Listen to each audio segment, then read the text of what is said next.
y'all, it's Kendell Lenice and welcome to Reviews and News. All right, Season 1, Episode 6, we are talking about BET presents the Encore.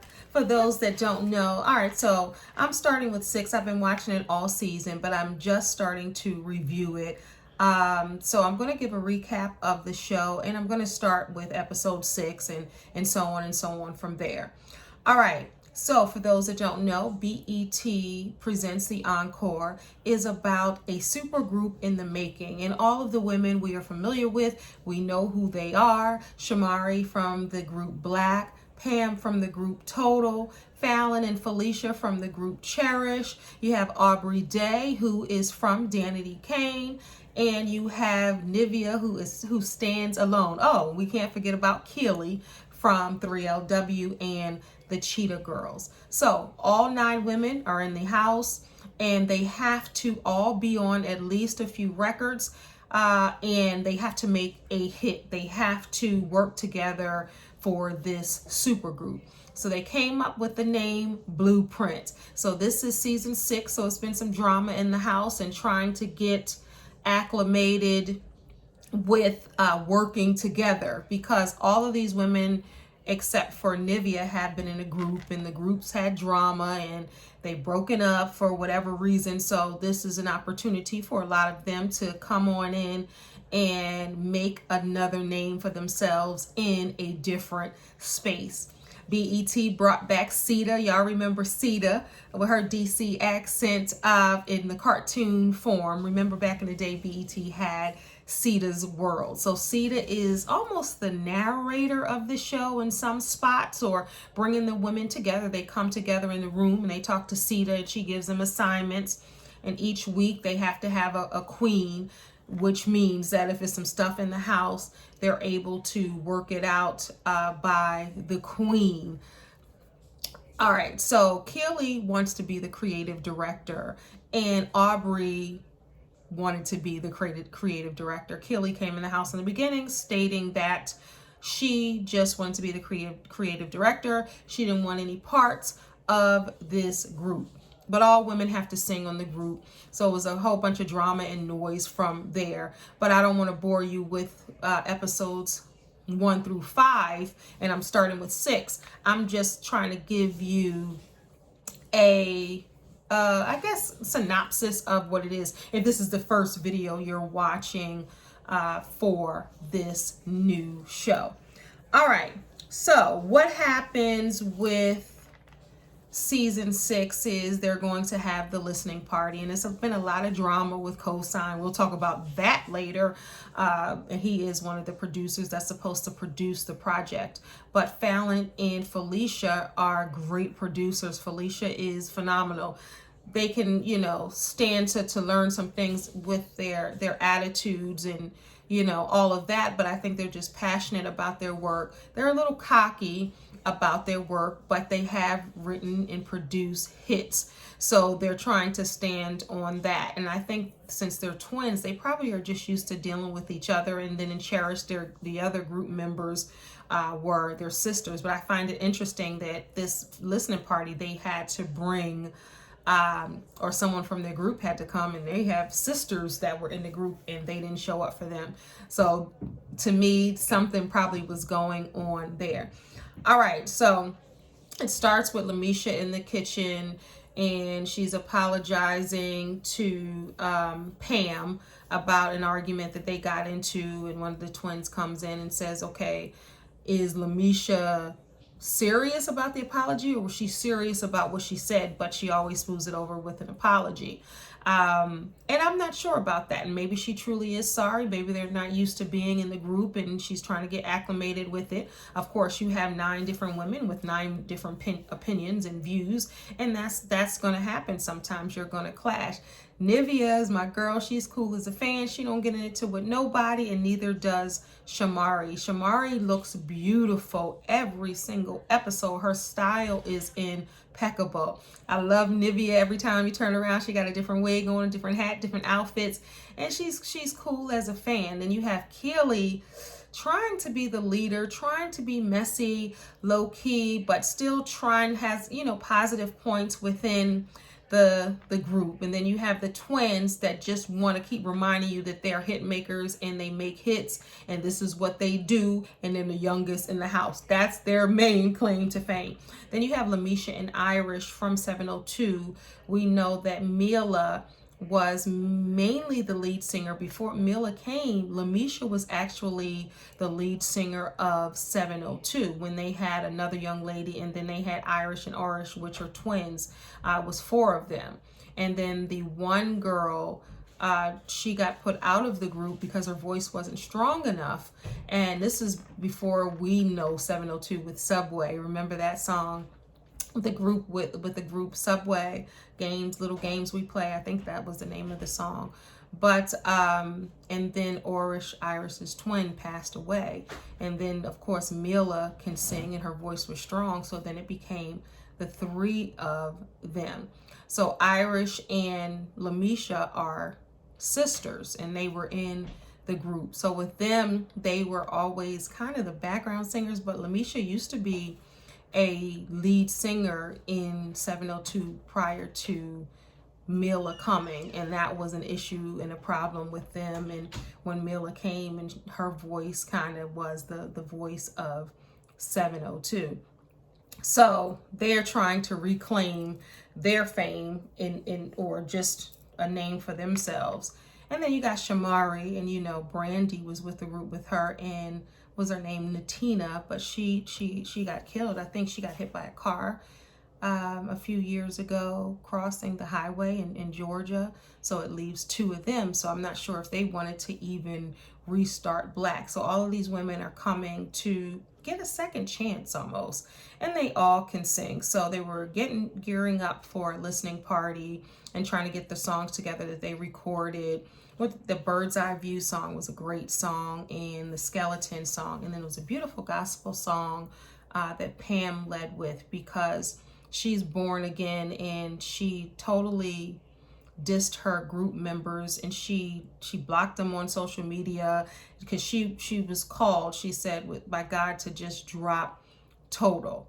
So we'll find out later at the listening party what Kima thought of that. So they don't know who's coming to this listening party for these songs. Somebody from their group has to come. Clearly Nivea is not in the group, so of course her group member wouldn't be coming, but there were producers and Jazzy Faye and some other producers and heavy hitters in the music industry that came.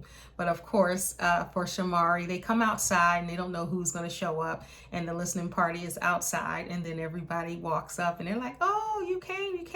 And of course, my boy Ronnie DeVoe from New Edition came to support his wife of 15 years, Shamari DeVoe.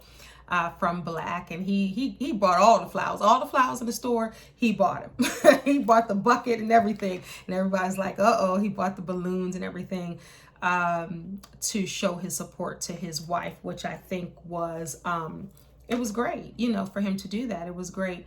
And then Kima showed up for Pam, and Pam from Total, and Pam wasn't sure if Kima was going to show up because of the way she left the group. She kind of just abruptly left them hanging, if you will. And Kima was ready to still be Total. So later she asked, well, why are you starting a super group when we are a super group with Total? So they had a moment. They hadn't seen each other in 4 to 5 years. And now this is an opportunity for them to see. And Pam wasn't sure if anybody from her group would show up because she knew she hadn't spoken to them. She blocked them, and she was on a different path. But Kima did show up, and she said it's not about the cameras, it's not about the group, it's because she loved her and she wants to see her win. And Brandy came from Black to support Shamari as well as Ronnie for this new venture. They came for the songs. And who else? Oh, Misha came for Mila came for Misha, Lamisha, and Irish from 702. So the whole crew of 702 was there, and Misha came with a hoarse voice. She said she's been in the house for a year, so she went out and she lost her mind and her voice pretty much, but she came to support them. And I thought it was really dope. She said they deserve it, and it's always been an issue or problem if you've seen their unsung with them upset because Mila was singing all the leads, and it was Lamicia's group. She started it. I don't know if y'all know, but comedian Sinbad discovered 702 in Las Vegas. 702 is the area code there. I used to live there, so I know what's up with that.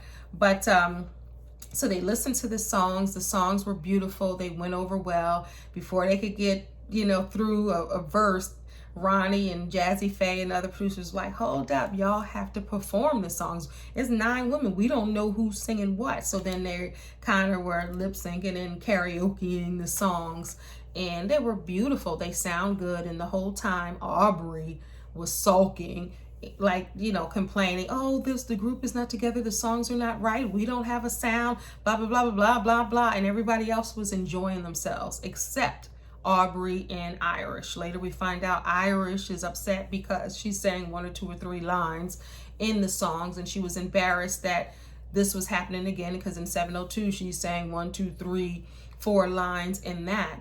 But in the beginning they showed that their voices weren't as strong as the rest of the girls, and they just needed practice and rehearsal because they haven't sang in a long time. And sometimes, some people they don't have to sing in years and they can just belt it out. But sometimes people have to work that muscle, because if you don't use it, you lose it. So they were losing a little bit of it, to be honest. They didn't sound horrible to me, although some people say they did. You can tell that they can still sing. They just probably needed rehearsal and practice. So they weren't on the leads of a lot of songs, but they had to put every woman in the songs, at least a few of them. I think it was at least 3 songs. I might be wrong. A couple of songs. Every song they didn't have to all be in, but a few songs they had to be in. So she was kind of embarrassed that everybody was performing it and they didn't get their shine, if you will. So Aubrey and Irish became like the best of friends. She's calling her sister, and those two were the ones complaining the most. Everyone else seemed like they just got along and had a good time, and they were in front of company. Y'all know y'all ain't supposed to be acting crazy in front of company. And even with Mila, when they were trying to tell her, she was like, I don't want no parts of that. And Irish was talking about leaving. But after the listening party, Aubrey is still complaining and saying, this is not a real group and they don't have a real sound, and complaining about the music when the music was fine. So fast forward to Aubrey going in her room, still sulking, packs up her stuff and she leaves. So she doesn't tell anybody. Everybody's like, where's Aubrey? And Kelly and Nivea are in the kitchen, and Nivea is just like, what? She left? Like, it's really affecting me. She left? Why did she leave? Because this is the thing, her voice is on the song. So if she leaves, which she later did and went back to LA, they have to recut all of the songs because Aubrey is in some of the songs, but they have to recut because she decided to leave for whatever reason. And I think it's selfish when you're in a group and you have one common goal. I think you should stay there and work it out, fix it, try to figure out what's wrong, instead of just not communicating. And that's the thing, when you're with any type of group or any relationships, you have to communicate what you feel and not just leave. But this was the second or third time she left. This time she left the house. Before, she was hiding or going downstairs or moving the mattress in the living room and doing all of that stuff. But this time she left. But she looked so different than she did with the plastic surgery. She looked so swollen. And and I don't know what's going on with her. And as we're talking about, like I said, Shamari is a 10 every time she's on the screen. Nivea is looking good. Her body is looking good. She's changing her looks. She looks great. Pam looks phenomenal. Like her hair, her body, like she's been working out. She looks great too. I think Irish looks great as well. And Kelly, she looks good too. She gained a little weight, but who hasn't? She looks good. But Lamisha, I'm concerned about her because she's smoking them cigarettes, and sometimes that gives you acne. It affects your skin. It affects your health. And and cigarettes, and I think that Irish smokes as well, but it affects everyone differently. And I think that Lenice is insecure with how she looks, and because she's been home being a wife and a mom, and she hasn't been in the industry, and they've got this phone call like, hey, you want to do a show? So then you don't have time to prepare. So I think, with her vocals and her look, she was a little insecure about what she's looking like. But I believe Lenice has a purpose there. Irish, Pam has a purpose. Nivea, Shamari has a purpose. Aubrey, they all have a purpose there. And Aubrey left. All right, so let me see. What else did I have any notes on here?